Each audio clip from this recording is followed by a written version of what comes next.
Hi. Hi. To begin with, can you tell me your name and where your hometown was in Vietnam? My name is Nhung NGUYEN. I live in a small town like Vĩnh Long. It's away from Saigon about 165 kilometers. Then I go to Saigon for studying at Thủ Đức. It's away from Saigon 15 kilometers. Then I finished, graduated in 1979. I have a job at Bình Dương. It's around Saigon, away about 15 kilometers. In 1975, I was a student, and then after that, I have to come back to Vĩnh Long, my hometown, to do some work. As a student, I have to do some work after 1975, like a labor work, but I didn't go for labor work. I just went to a group, for singing group, for entertainment. We went around Vĩnh Long, not too far, for entertainment, singing, something like that. Then around a few months after, I have to come back to university, where I was, continue until 1975, I finished. In Vĩnh Long, where you grew up, could you describe to me the makeup of your family? How many siblings did you have? Oh, I have 8 total. And at that time, my father had to go to refugee camp. And my brother, too, he was a pilot. So I have 2 people in refugee camp. Re-education camp. So that was after 75? Yeah, we have a hard time at that time, really difficult. When I come back to Saigon to continue studying, my family have to support me. Where were you in the order of siblings? I'm the middle, but the oldest girl. The oldest girl? Yeah. I have 3 brothers and 3 brothers and then 5 girls after that. So I have 8 total.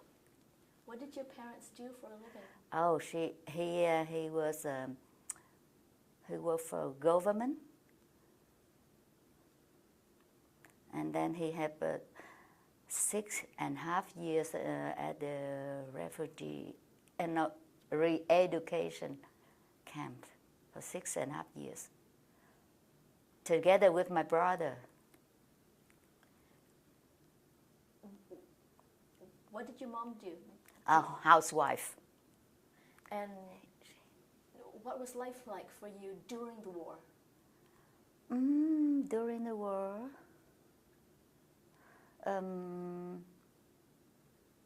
cái report. I'm living in Saigon at school. I stay in there too. Just studying. So you went to Saigon to study high school? No, university. University? Yeah. What did you study? Home economics. I was first year, I'm getting there in 1974. Lucky I'm already there. If after 75, I will not get in there. No way to get in there. Were you the first to go to university? Yeah. I'm the only one go to the university in my family. The rest, they cannot continue to go to school because of the background, no good. They cannot come to even high school. But what about before the war? Before Before the war ended? Yeah. I said first year in university, and the whole family stay in school. They can. There's a very peaceful in my family. But after that, everything upside down. They stop go to school. So what did your brother do that landed him in the re-education camp? He was a pilot, helicopter pilot. So that hard for my family. Really hard. They cannot go to school. They cannot do anything. This is your oldest brother? Yeah. Now he's in Texas. He fought in the South Vietnam Army. Yeah. And your father, he was a government official. Yep. And that's why he went to re-education. Re-education, yeah. But lucky that the father and the brother, my brother, they live together in the same re-education farm. So any difficult thing, my brother helped my father to do that. And my father, lucky he can speak French, so the Viet Cộng asked him to teach them French. Then he doesn't have to do hard job. Right after the war ended, did they go to camp right away? Yeah. And they asked, the Viet Cộng asked him to bring food or clothing for 10 days. And I came with him. I gave him the ride bicycle to that, and I take the bicycle home. I heard that only 10 days. And then what happened? Then forever. We don't know when, and we have to support them food like a monthly. But it's hard to get there. No car, we have to walk in the mud for many kilometers, far away. Then to get the re-education camp. And talking only 10 minutes with the watching of Viet Cộng. They stay there to listen to us, what we're talking about. How far away was the camp from Vietnam? 30 kilometers. But we have the car come there, and somewhere the car cannot get in because muddy. So we have to walk with heavy food, carry everything to them, medicine. And you were living in Vietnam at this time? At that time, yeah. So you have not really at that time. I came to Vĩnh Long like after several months at school, and then come back to visit family. So at that time, I can come to visit my brother and my father. I don't go there often like my family. They have to go every month, but for me, like once or twice for the whole life to visit them. You were still in university in Saigon at that time. Tell me what happened to your younger siblings when they were in school. You said they have business. They cannot go to school, come back to school, so they have a small business like cái xe mì á, bán mì. They sold noodles? Noodles. In a cart? Yeah. I don't know how to call that one. Yeah. Bánh mì or no, bread? mì hủ tiếu. Hủ tiếu, so Yeah, like noodles. Yeah, like noodle house here, yeah. but in the small one. Why weren't they? What happened to them in their schooling? Because cái lý lịch là gì hả? Cái sơ yếu lý lịch. Really bad background. Yeah. Even my background, they send paper to Vĩnh Long để điều tra đó, coi có đúng không á. To investigate. Investigate if my words is correct or lying, because some of the students they lying, they have to out of that school. They cannot continue. So for your some younger siblings, their background said what? No, the background of my father and my brother. So they cannot come to school. My youngest sister at that time, she was grade 11 or grade 12, something like that. But on the paper, we can note their note. They have a red pen to note that background no good. Your father must have been quite a high-level officer? Yeah. What was his title in Vietnamese? Trưởng ty Nội An. Trưởng ty Nội An. So kind of like, internal... Of the town. Something that he had to control. Whereas Việt Cộng is something like that. Okay. And, but you were allowed to continue your university? Yeah, because I was really good at the university.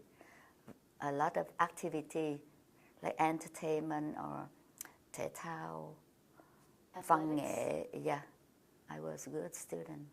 Yeah. You traveled with a performing troupe, you said? Yeah, sometimes. Was that before or after the war? Both. What kind of performing troupe was it? Singing. That's the only one I can do. Who were you living with in Saigon? Oh, that's Thủ Đức. Actually, it's not Saigon, but it's away from Saigon, about 15 kilometers. And I stay. At first, I have to rent a house to share with my friends. Then after that, they feel they can see I'm good at everything. So there's one sponsor for me to come dormitory to stay in there. And they gave you a scholarship. They paid yeah, for yeah. your way. Everyone had their scholarship really, really cheap. I think about $15, not $15, Vietnam đồng at that time. But I have to do something else to get money, like because I was a home economics, I took that one, so I have employ do something to make more money for living. For yourself? Yeah, for myself. And life was hard in Vietnam for the rest of your family? Okay, of course, yeah. Can you describe what that was like? Like selling meat like that for living. And then after that, they get married, so everything separate from family. And what else can you tell us about what life was like in the years after 75 before you left? When I graduated, I got a job, really hard. The job that they gave me, like at Cà Mau, at the end of the Vietnam. Yeah, yeah, at the end, like Cà Mau, that job, too far away from me, because my background.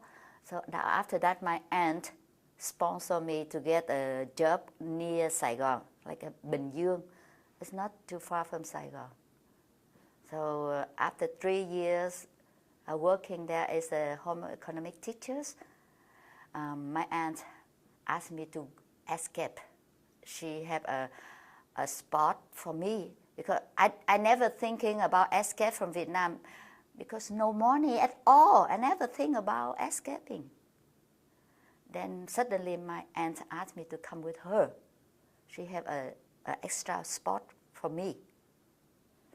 Then I come with her right away at the same day. I have to go right away. And before I left the school that I'm teaching, I have to write an application from judge in case I cannot go. I can come back to work as a teacher at that school. So then it's gone. It's lucky. I was lucky. I go like 4 days and 3 nights. And I arrived to an island. There's no name on the map, so I don't know what is that island. Then they sent us to another camp, another refugee camp with more supply for people than that camp. That called Cuckoo. Then after Cuckoo, 10 days at Cuckoo, they sent us to the real refugee camp. It's named Galang. And I stayed there about a month. Then I got to Canada. What year was this? 1983. When I arrived, lucky there's a Canadian delegate came. Then I went there for interview. At the interview, when I said I study at that university, and the man who not to have interview, he translates Vietnamese to English. When he heard that school, he said, "Oh, that's my school, by my university." I study there. So we both talking, keep talking, and let the interviewer, the Canadian interviewer, oh, what are they talking about? And then after that, 1 month, they called, I heard my name on the list to go. So you lived in 8 years under communist rule. Yeah. And what, the first 3 or 4 years you were in university? I was in my first year, and after 1975, I continued. 5 years. 5 years at yeah, the university. Because one year, it's supposed to be 4 years program, but it took 1 year for learning political. And so you graduated around 1980? 79. Yeah. Did you spend any time in Camau at all? No, not at all. Not at all? I have the name on that list to go to Camau, but my aunt, I talked to my aunt and she said, "Don't go. Let she speak to the chief, principal, something like that." So they changed my location, like near Saigon, close to her house. Did you teach at all? Yeah, 3 years. 3 years. Yeah. And what was life like for you at that time? The teacher had very low salary at that time. I had to work extra work, like embroidering something. And you said that you did not ever think of leaving. Not at all, because I don't have money, even my family. After 1975, everything upside down. And I have only 3 brothers, but one in the re-education camp, and one is missing since 1972. He missing at Quảng Trị.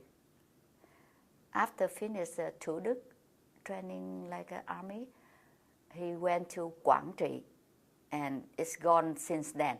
He never came back. Never came back. And after 75, the family got a letter from him. He's still alive. In not Hanoi or somewhere like that. Like after that, he came home. What happened to him at that? Between 72 and... We got the letter like mất tích, disappear. Did he explain what happened to him? At that time, he went. Let me see how to call quân báo, something like spy. That's an important work. He went around the forest with his group, and then he got caught from there. He got shot from his leg, so he cannot run. So he stayed in the forest for I don't know for how long. And then the Việt Cộng got him since then. He was in prison all that time? Yeah, 1972 he's still in prison, but at home we got a letter to say that he's missing. That means mất tích. And we got money from government since then.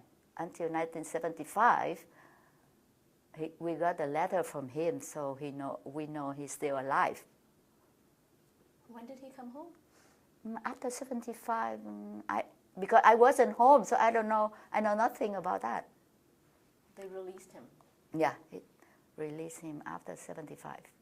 Did you get to meet him? Yeah. What was he like? Oh, he changed his voice. He's skinnier, and then his voice sound like not Vietnam, because he's in 1972. Only 3 years. He stayed in North Vietnam. He changed his voice a little bit. Did he speak about his time in prison? Did he describe that time? Not really, because I'm not home really long to talk to him. We know he in prison at that time. That's it. What did he end up doing when he came back? Oh, in countryside. He stayed there, get married, and then have children in the countryside. Because I don't have home at that time. He took the Việt Cộng took my house at that time. They confiscated your house? Yeah, but we had to sign the paper that we give it free to them. We volunteer to give the house to them. Where did your family go? Yeah, they went to countryside to live. Where did they live? Doing nothing. Like farming, trồng lúa. They grew rice. The rice, yeah. That's it.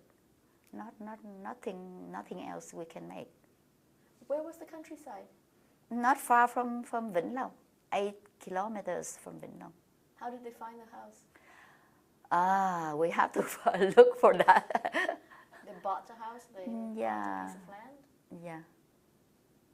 The house, like country house, nhà lá. Yeah. A small house. And they grew rice? Yeah, that's it. And my sister, my younger sister, they get married, so they live everywhere around Vĩnh Long. Only mom and my brothers stay there. The rest go everywhere.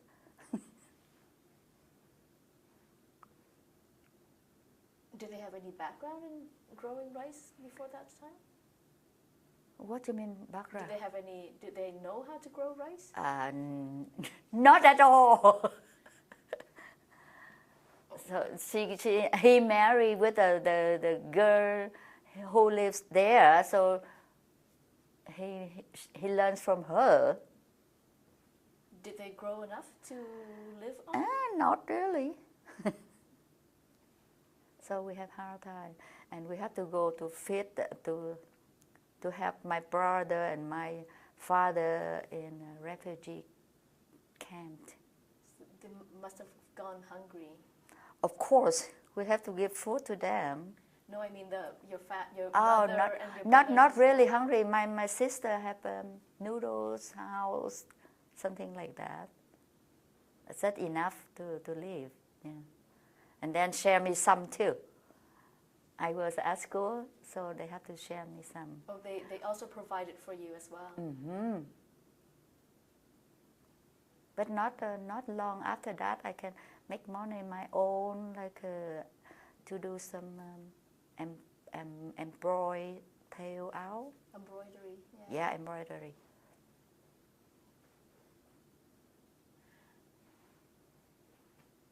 So, your aunt, when she made you the offer to leave, can you tell me about that day? Only one day. I had to leave Bình Dương right away, like that night. I had to go because they cannot wait. That's emergency boarding. At that night, I have to be at Mỹ Tho. Mỹ Tho is near Saigon. Is it about 30 or 15 kilometers away from Saigon? And we depart right there at the town. What were your thoughts? I had nothing in my mind because I never think about that. I never heard anything, any story about escape like that. So I had nothing in my head. And when I got on the boat, many people said, "Oh, my hair is balding because I've been in jail for escaping." I just released from them, and then I continued to go again. And what did you think when you heard that? I feel nothing. I thought never thinking about being on the boat. Because the owner of the boat on the top of the boat, and we all at the bottom of the boat with the machine, something like that. It's noisy, it's dark, and smelling from people vomiting. At that time, I haven't vomited yet. I still standing, and I passed the pail for people to vomit in there. I still strong. But after a few hours, when we get to the ocean, it starts to bouncing a lot, and at that time, I have to took the pail from them to throw up everything until I can see the green color from my drawing. That means cái túi mật ói thấu mực xanh á. Now I can see the green color in the pail. Then after that, I started sitting. Who were you with? Your aunt? Aunt, yeah, and some of her friends. A couple of her friends. How old was she? Oh, they older than me. My aunt about 40 years old at that time. And I was around 29. You, your aunt, no husbands, no children? One of her children, my nephew, a boy is about 10 years old. And at that time, everything like sleeping, quiet at that moment until we see the group of Indonesian, I don't know, Indonesian, cái giàn khoan á. Oil rig. Yeah, and then they show continue. They give some milk for children at that time, and then show us to continue the journey. But lucky we have the captain, the real captain, to handle that boat. The boat are about 19 meters long. And pack of people. How many? About 100. I don't really know because it's dark, and people keep jumping. Even the one not on the list name, they keep jumping on that. When we get to the refugee camp, they find out some, how many, I don't know. They have no name, they didn't give money to the owner either. Like, what happened to your aunt's husband? Why wasn't he there? Oh, he still stay at Vietnam. he went back to his wife. And my aunt is the second wife. He's supposed to be at that time with her, but she upset with him because he returned to his wife. And then my aunt asked me to come instead of him. And that's how you ended up with a spot on the boat. Yeah, that's his spot. Were you aware of the dangers?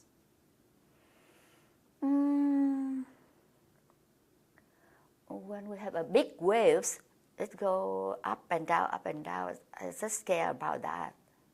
But after that, it's quiet. How long did the voyage take? 4 nights and 3 days. And did anything dramatic happen at sea? No, not at all. But when we landing, people at the island, the island that I said no name on the map, they blocked their nose like this because we all smell of vomiting and children peeing all everywhere. So we really smell, I think, because I saw they blocked their nose. The Indonesian people, they went out to see us, and we walk like unbalanced. Been sitting so long, then we cannot walk, like still floating on the boat. We walk like that. People welcome us with this. What was that island like? What can you describe to me? That's a small island that we can stay there for weeks. They give us food, or we still have some food on the boat. We carry it on the land, so we cook, we eat with that food. Then there's no water for shower too. We have to shower on the ocean. We use that. It's really sticky. Where did you live? On the beach? They have us, not the beach. They have a house like the market, something like that, with nothing around it, just the roof. And we stay there really cold at night time. We have no blanket at all. That's why they send us to another refugee camp. There's no refugee stay there. So they can keep us long at that island. Did you get to wander around? Yeah, with barefoot because I lost my shoes. What did you see on that island? They not really big island, so nothing special to explain on that island. People live there? Yeah, not many people. So I can ask them to telegraph to my home that I already landed. We still survive at that time. Then they sent us to Coeurs refugee camp, another island. They gave us canned food. People can catch a fish, or from the boat they get there to sell us veggie. That's the small camp, refugee camp. They told you to go back on your boat? No. They came with another boat? I think another boat, big boat for the whole, I don't really remember. Yeah, another boat. Because after we get there, they destroy the boat. I don't know why. We get all the food up to the land, and then they destroy the boat. Who decided to destroy the boat? I don't know. Was it the captain? I heard that. No, I heard that. They request, I think the Indonesian people request to destroy. I know nothing because I didn't prepare for that. So it's empty in my head. Only the scary thing, I remember the scary thing that the big waves, that's it. The dangerous one. And when we stay at the refugee camp, we went fishing or catching some papaya, young papaya to make veggie because they gave us the canned food only, no veggie. So we have to looking for veggie. This was Cuckoo. Yeah, Cuckoo camp. Only 10 days there. They don't have enough thing to support us, so they send us to the real one, like a Galang refugee camp. What was Cuckoo like? Around ocean, we live in the camp with many people, like a countryside, like that. So villagers, Indonesian villagers? Mm-hmm. Yeah. Did you live in an enclosed camp? Yeah. There were fences and gates and... It's open. It's open, not closed with the fence. So you could go in and out. Yeah. Buy stuff from the villagers. If you had money. Not really. They have the boat. The village people, they have the boat with fish or something we can buy extra if we have money. Then not long in there, they send us the real one. So at the real one, they give it water for washing or something. Give us the oil for cooking. Give us everything, canned food. Every day we line up and we get water, we get food. And every weekend we have to do cleaning up the toilet, clean up barracks, something, do cleaning. A lot of rat, and the rats are bigger than the cat. I never seen, but people, the one before us, they told us the rats here really big. If we sleep in of course we sleep in the net, but when we stuck the foot outside, they can bite your the toes. You stayed in barracks? Yeah, in barracks. In communal? The whole long barracks. They gave us the net to stay in there. But I'm lucky I didn't go to cleaning at all. They asked me to come to sing and play guitar. They gave us the guitar and then singing for them to listen. I don't have to clean up anything, not at all. You lived on. You slept on the floor or on beds? Divan or like beds? Not really. Yeah, something like divan. It's higher, a little bit like this. Yeah. Just sat on that. Raised platforms. Yeah.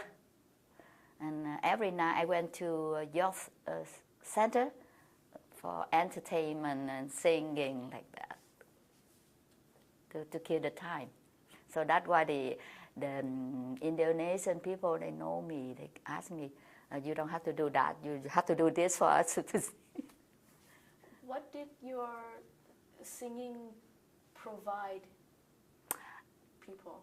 Like an entertainment for people, a whole barrack and whole island, that island, the refugee camp. Yeah, they came to see it. And one night, it's funny that I remember the funny one and the sad one. Because it's too dark, and in hurry, I put the wrong slipper, one of different color. I didn't know that. And when I went to sing on the floor, people sitting around us, and I stay in the middle to sing, and people keep laughing, and they laughing. I said, what? My zipper, I didn't close my zipper or what? They keep laughing together. Then after finished, the band told me, you wear the wrong color shoes, slipper. Because it's in hurry and it's too dark. I wore my aunt, one of my. That's the only one I can remember. Scary me, they keep laughing. I thought I forgot to close my zipper. cheered people up, your songs. And I think we have one big ceremony 19 tháng 6, cái ngày quân lực á, thì ở đảo họ tổ chức văn nghệ. Ngày 19 tháng 6 là ngày quân lực Việt Nam Cộng Hòa. That's the biggest celebration. So I went there upstage. They build a stage, a real stage for the whole refugee camp to come to see it. June that 19. day. Yeah, June 19, the important day. It's a day to celebrate the army, the South Army. South Army, yeah. So I sing the song that tình ca. Oh, love songs. Tình ca tôi yêu tiếng nước tôi á. Tự nhiên tới đảo mình hết nói tiếng Việt á. Cái bài đó tự nhiên nó phọt ra, nó bắt mình phải hát bài đó. Mình hết nói tiếng Việt nhiều á. So that song was I love my language. Yeah. Because we like cái mình lúc đó là starless state. Stateless, yeah. Stateless, yeah. So songs that talked about your culture and your language. Yeah, were very because at that moment we were stateless. They were really meaningful songs at that time. Mm-hmm. You know, was that also when you got to sing songs from before 1975? Was that a big deal? Right after 1975, no way. I know. So when you were singing all those songs on the island now, you yeah, got to of sing course. songs from before the end of the war. Yeah. What was that like for you? I feel released, really released through that song. We're free to sing. Those were the songs that you were not allowed to sing for 8 years. Yeah. Do you have a song that were really meaningful to you from that time? Yeah, that's the song. Tôi yêu tiếng nước tôi. Yeah. It's make me really release at that moment. What about the reaction of the crowd? Like, what were the songs that really moved them? There's many people singing. It's not. I'm not the only one. So I don't remember. Of course, people never heard Vietnamese song like a live show at that time. They never seen a live show like that. They heard on radio or on the cái loa phát thanh mỗi ngày á, thì nó phát tiếng Việt. Yeah. Cả đảo nghe. Yeah. Nhưng mà never had a live show like that. That was a big deal. Mm-hmm. A really emotion.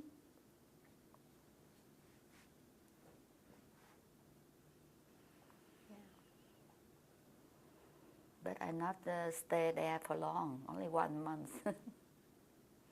But you sang every night? Yeah, for a small group. It's called Youth Center. There's a small house and people can come there for entertainment. And what happened after? Oh, how did you decide to go to Canada? Oh, because when the interview they asked me any friends or relative there. I said I have more than 10 friends living in Ottawa. Yeah, the same school too. How did they end up in Ottawa? They escaped like me, before me, like 3 years earlier.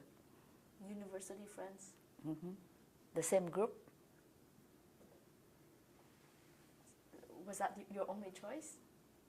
Because they asked me, and they asked me if I have any friend in anywhere in Ottawa, in Canada. So I said I have a group of friends. They live in Ottawa. And where did your aunt go? state because her son, she had two boys. So one boy already there, so she can go easily to join with her son. I cannot come with her. She really expect me to come with her, to help her many things. But I can't because at that time I'm older than 21. If I under 21 years old, I can join with her, to go with her. But I don't expect to come with her. No, I want to be free. Then after 1 month, they sent her to, after testing at YMCA and taking picture to making a paper, I left the refugee camp to go to Singapore, wait for the flight. So I stayed in Singapore for a week, another week. So total, since I left Vietnam in April, and I got to Canada like a 3 months journey. What was your first impression of Canada? I don't feel anything. I heard that Canada really cold, but I get here in July. I said, how come you told me it's cold here? And my friends, they said, we'll see, you will see. Your friends came and met you at the airport? Not my friend, after that. After I came with the one girl from Galang. It goes straight to Montreal, and we got on bus to Ottawa. There's two Vietnamese who works for OCISO, came to the airport to pick up us. Not the airport. We came here by bus, so bus station to get us. And they gave us the ride to hotel. We stayed in hotel for a few days, like 7 days or 10 days. Then they gave us to the hotel. I forgot. We had to go to the friends to stay with friends. Your university friends who were already here? Mm-hmm. And so you had a couple of people from OCISO helping you settle in. Yeah. Were you a government sponsor? Yeah, the government sponsor. The project, 4,000, yeah, I'm in that project. They sent it like $70 for a week. And the two helpers, they gave it some stamps to write letter to send to Vietnam. That's the most impressed me. We have no money at all. So they sent us stamps, letter, paper to write out.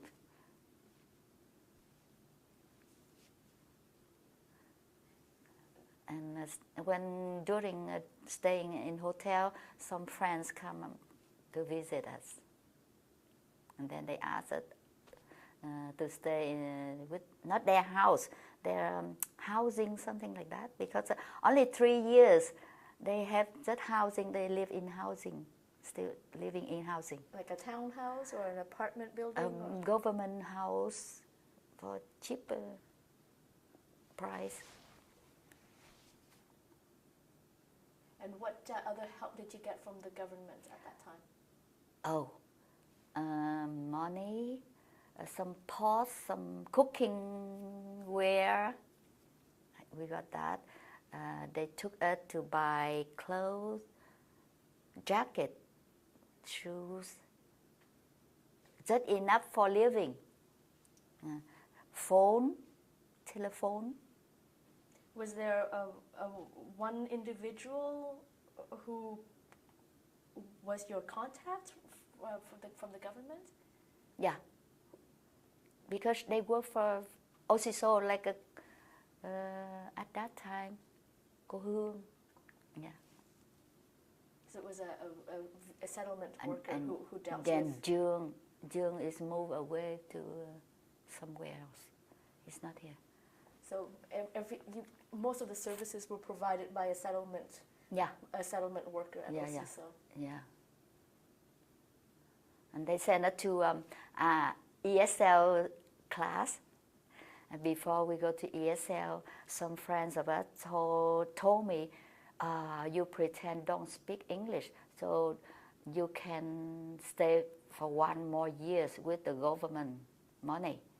If you can speak English, they send you out to work yourself.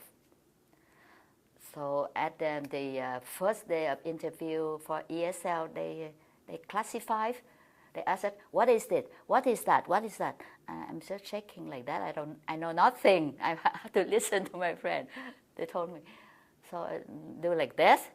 So they classify me in first grade, first level, and then start to work because I know a lot. So I do very fast homework or some tests in class. I can help the whole class too. Every time they have when they do the test, they look at my test. I put it aside so they copy my work. Then the teacher find out that I have more than that level instead of 1. They put my level 3, go faster. But after that, I have another class to go for career, special thing. They offer special thing like a few more weeks to stay in that class. So that's good, I can stay longer, like after 1 year. Where did you learn your English before? Oh, from school, from high school. Yeah, I was in a technical high school. That's special school. So when I go to a university, there's a special for that. So you knew some English before leaving? Yeah, of course. And what the specialized career-related ESL, what kind of career? They give it like a special vocabulary for job, for something special. Was it mostly just related to any kind of work or a particular line particular. of work? What line of work did? Oh my! Sorry, I don't remember. But they have for career work something like that for that course. Then after finish school, my friend gave me a ride to go around Ottawa looking for a job like a laundry. I can fix clothing. Or only that one, and they accept me right away. But I have 2 different kind of job, so I choose the other one for special designer. I work only me and her. She cutting like coat jacket, special one, not the regular like may hàng loạt á, đồ may hàng loạt không phải cái loại đó. Này bà designer, special designer. It's just designer and me to work for. So it was this designer worked in handmade clothes. Yeah. Like not factory. Not the factory. Clothing. The special order. Because after testing, they give me the main shed to test for her job. He gave me that one. But the other work for laundry, doing laundry, they gave me just hem a pants. Hemming is easy. The difficult one is the main shed of the shirt. Sleeves. Not the sleeve, the bottom right here. The main shed. Yeah, có nút rồi đó, cái đó là khó, rất là khó. So, thì may cái đó là bạn accept right away. So she gave you a test before she of gave course, you the job? Yeah, because her work is a difficult one. The laundry job is easy. these were jobs. These were jobs in. These were not jobs that you took home. No, I have to stay there. You went to a workplace. Yeah, only one machine, sewing machine, and her only 2 rooms. I think it was on Manpower building. It was on Bank Street. We call Manpower building because every week we went there to get money, and the same building like that. She ran a small office, only 2 rooms, one for her to cutting, big table, and 1 room for me to do the sewing. It was lucky that you got that job, eh? Yeah, because it's my job. Yeah.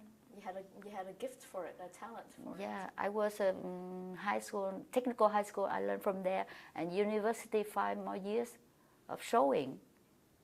So it's my job. But how did you know that was the kind of job that you were looking for? My friends, they know me, the same school, so they know me. So they drove you around town looking specifically for sewing jobs? Yeah. And they know me from school too, how I was. And what happened from there? How long did you? Not long, like 5 years at that, and another job offered me, like they want to take me. They pay me more than that, so they took me. But she is a Canadian. Two friends, they talk together, and then they offer me that job. Do myself too. I can handle on the machine, from sewing machine to the other machine. Cái vắt sổ là cái gì? The other machine, cái máy vắt sổ, không phải sewing machine. Then after they hire me, they asked me to interview more people to come to make a big factory. So I'm the interview one because the owner doesn't know how to sew. Not at all, but she can hire people to help her to do this, do that. She do the painting, the handmade, the design on the T-shirt. She painted. Yeah, painted, She but painted not really good. It's funny. One day she asked me the face of tiger. She painted tiger, only the face, and she put rhinestone at the eyes, but she put 2 rhinestones close together in the middle. I said, "What? It looks like this. I don't know how to call that word, but I do for her." And she laughing, and then now she know. Nó bỏ con mắt giống con mắt lé, 2 cái rhinestone á, trồng đen á, put close together in the middle. Instead of saying, "Oh, nice," like a Canadian people, they always say nice. I said, "Oh, no. If bad, I say bad. If good, I say good." I really honest. And then she laughing. She said, "You're so honest." Then she fixed it. The eyes supposed to be balanced, not in the middle. Cross-eyed. Cross-eyed, yeah. Look, at that time, my English not enough to say that. I said, make it to her. So that was your second job? Yeah. The first one was not a Canadian? Was that a Canadian? Oh, yeah, both Canadian. Both were Canadian designers. Yeah. But the second one is she's not designer. She doesn't know how to sew. That's why she hired me and then asked me to interview more people to develop her business. Were they other Vietnamese people? Of course, when I interview, I asked the other friends to come to work, and some English people, some from other country. Everybody, like about 10 people, small company, to do the hand sewing, hand design, everything. Was it hard work? It depends. I do the design. I have some design like embroidery, or I can draw something. I have her drawing instead of sewing. But when the machine broken, they asked me to come. They call me the doctor, come to fix the machine. We bought more sewing machine and bigger machine to sew. So that's second job, and after that I take our baking techniques at Algonquin. That's a 1.5 years program.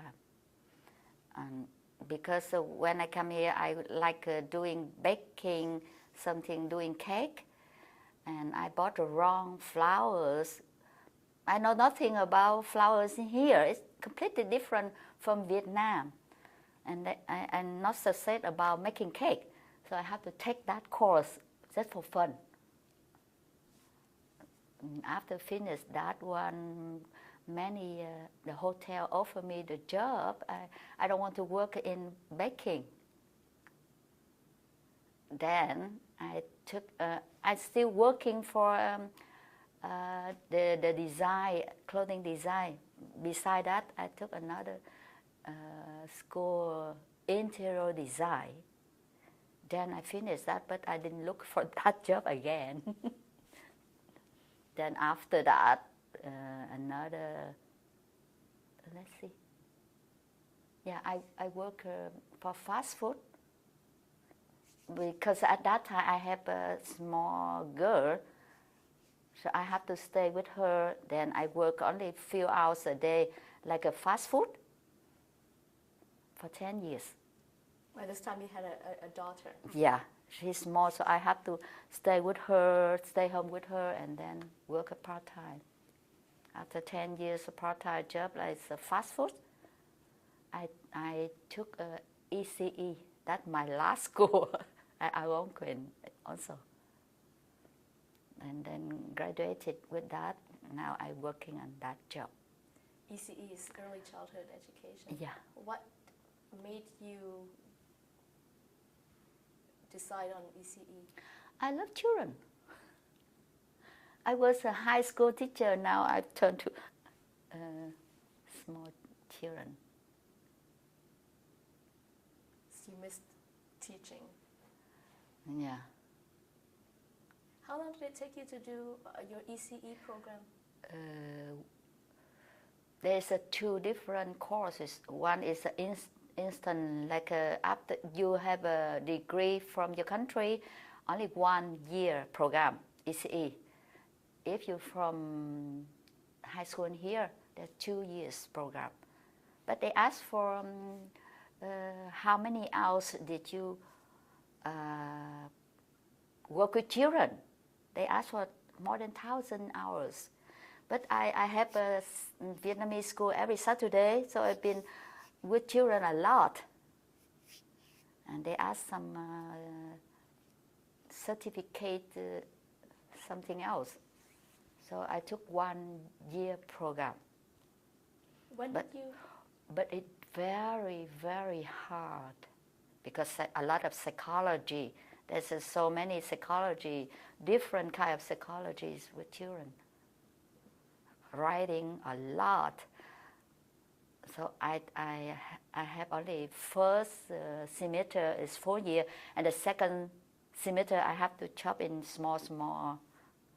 It's 7 courses for semester. It's too much. So the second semester I took part-time.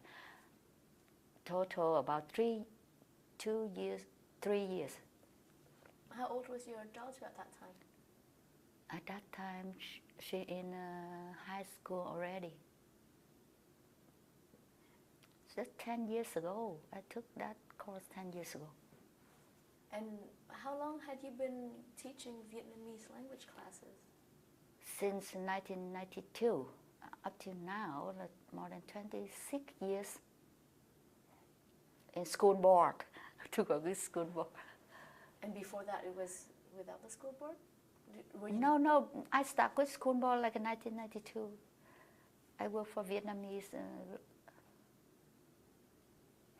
That was when you were still sewing. Staying home. At that time, I had baby. And when she's 2 years old, I start to go back to work for a Vietnamese school. I took her not every day. In summertime, every day, yes. But during school year, only once a week. I took her with me since she is still wearing a diaper. She just sit there and learning something. And did you sing? Yes, still.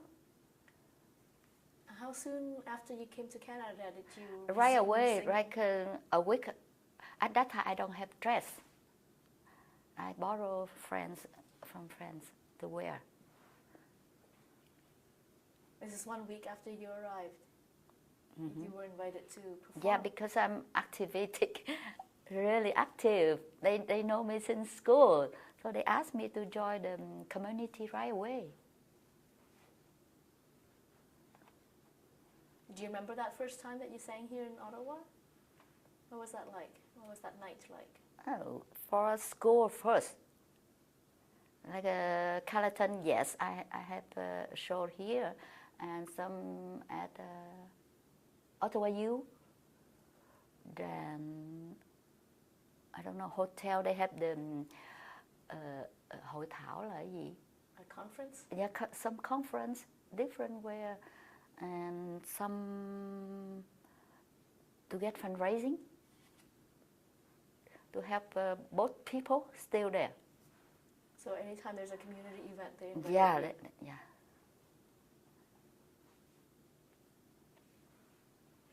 How long did it take before you felt that you were settled in Canada? I feel nothing since I've been there, because a lot of friends here, so like home. Right away? Yeah, many people ask me about that. How long it take you to get used to Canada? I said, I have nothing, I have no problem with that. What do you think helped you feel so integrated, so settled in so soon? Because of friends around me, and they helping me a lot, so I feel nothing different. You had a community. Yeah.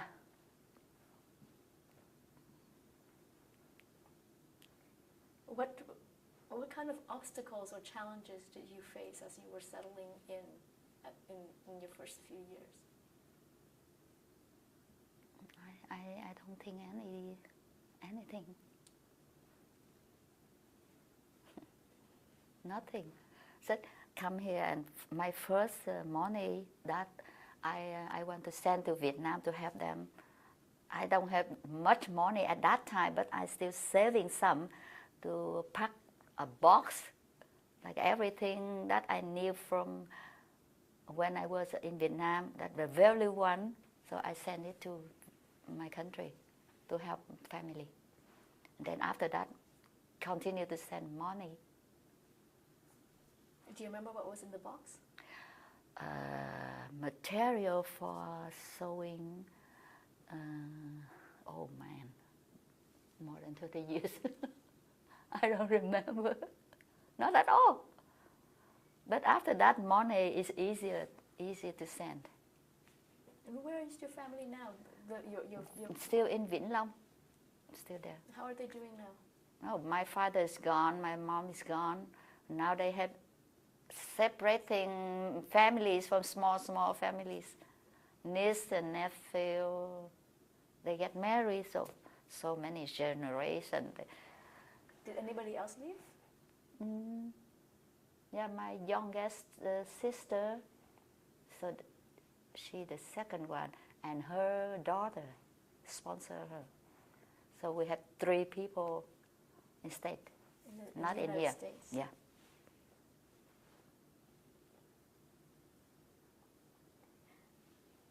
And the rest, they don't want to come. They say it's hard to make money, or it's hard to live in here. not easy. Like a first year, they said it's easy to live here. We can have money easily. So now they know they don't want to. But there's one funny one that when I first come here, when I singing, we always have the background with the Vietnamese flag. I didn't know that. I just sent my first picture to Mom to show that I'm here I'm singing.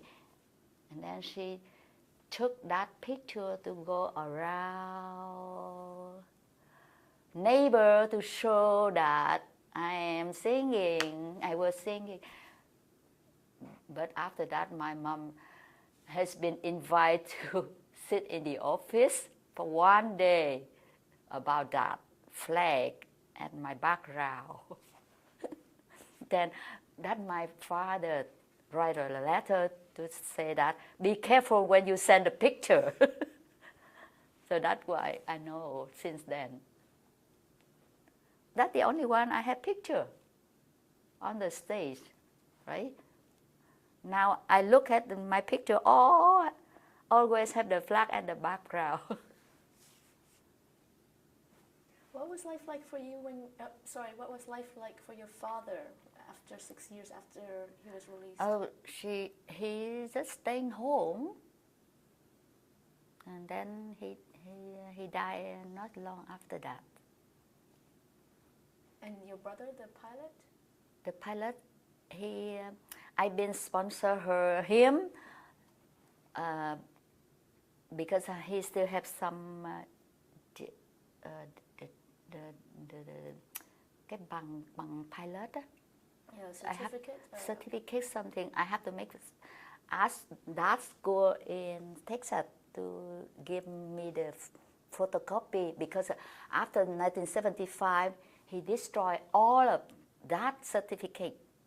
He was trained in Texas. Yeah, he's been in Texas. Yeah, before that. So I had to write a letter to ask to get photocopy to send it to Vietnam. So he had that one to apply for ODP. ODP is? The Departure something, cái chương trình của Mỹ á, ưu tiên cho những người ở Mỹ hồi xưa pilot rồi đó được đi Mỹ. HO. Yeah, that program. So this is for who works for American before they can go direct to American. It's an immigration program for United States. Yeah, something like that. And then when I sponsored it, they answered me that it belong to the American, not from Canada, so I cannot sponsor him. So he had to apply again. And when did he arrive? When did he come to Texas? Years ago, I don't remember. Years ago. And I went there to visit him. After 1 year, he arrived to Texas.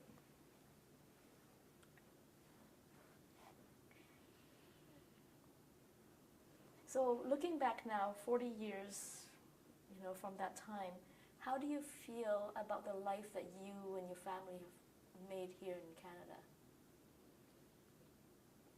Because I don't expect more than what I have. So I never think about it. I said, enough is enough. I don't expect anything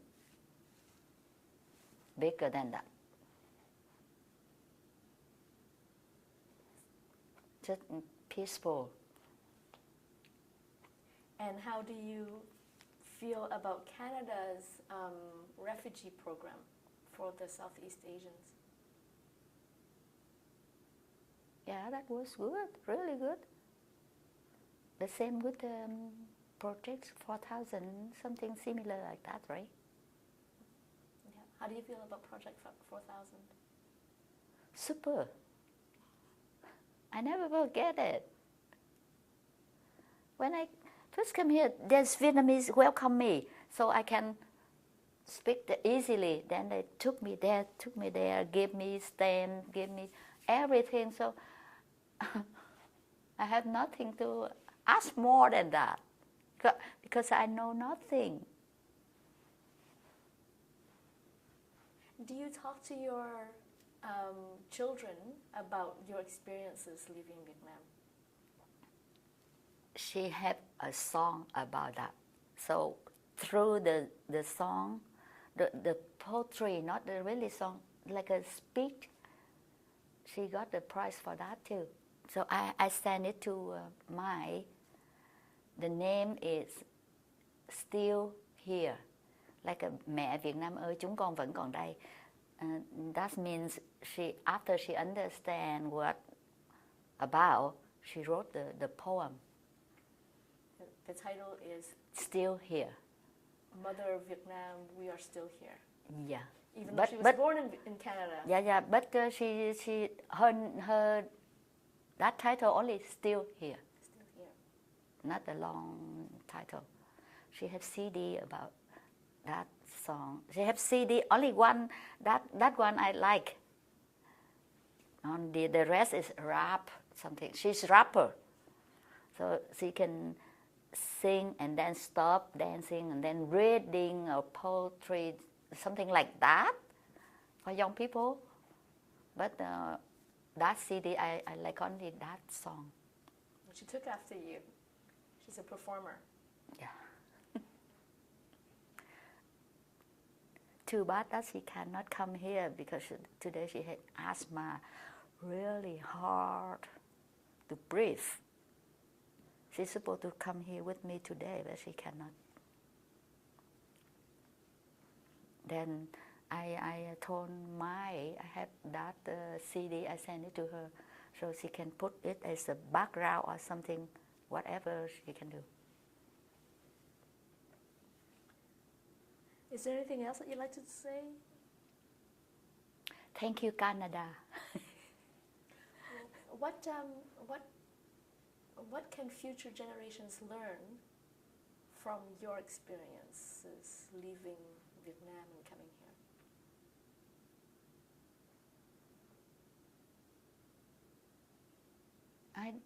I have nothing to say. When first arrived to the no-name ocean island, I wrote the letter that's easy. I get here easily, okay.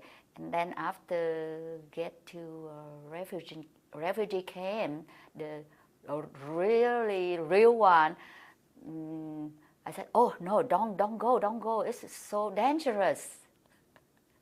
Because some of the boats that arrived to the land and big waves on top of that, so they've been on the boat too long, and the boat breaking apart. No one alive at that moment. They all drowned. Yeah, that's almost they see the land already, but they cannot get there because the big wave. Did you witness that? No, people at that island told me at the refugee camp. They stay there longer than, so they have a cemetery at that at refugee camp. Yeah. Some people Galang at Galang. Some people get crazy when they still survive after they seeing something. Then many people get crazy, mental. You saw a lot of that. I didn't see that. They already stand in the way because I stayed there only 1 month.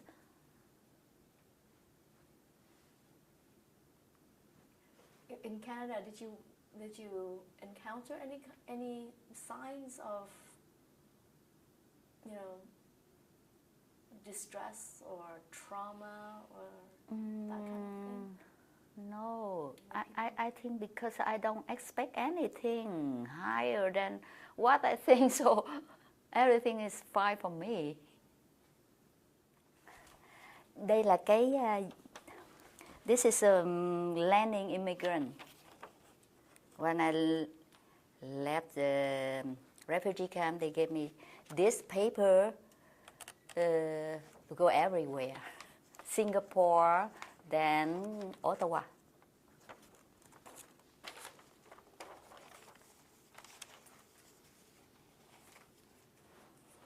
What is that? This picture, it took from a Galen refugee camp.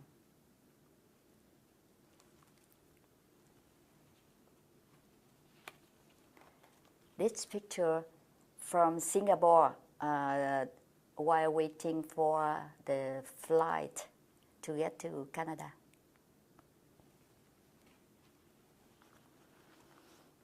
A piece of paper is not an ID, but we can get money from here. We bring this one to the office to manpower to get the money every week. At first year. Here is my friends. It's from ESL class who were singing with me in Vietnamese song like a chồng chày vỡ lưới, and then they chorus vô khoan vô hề. That's a folk song. When we graduated, we get the piece of paper to graduate the ESL class. You sang. They sang with you at the ceremony. Yeah. They sang Vietnamese folk song. They have to. I have no choice. You taught They, them. yeah. Let's say when I sing chồng chày là chày vỡ lưới, and then they chorus vô khoan vô hề. That's easy for them, so they love to sing that song.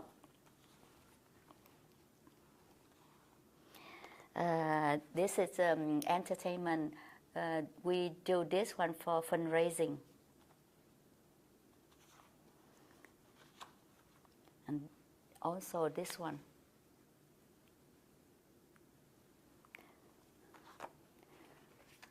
All singing. That's all I have. Thank you. You're welcome.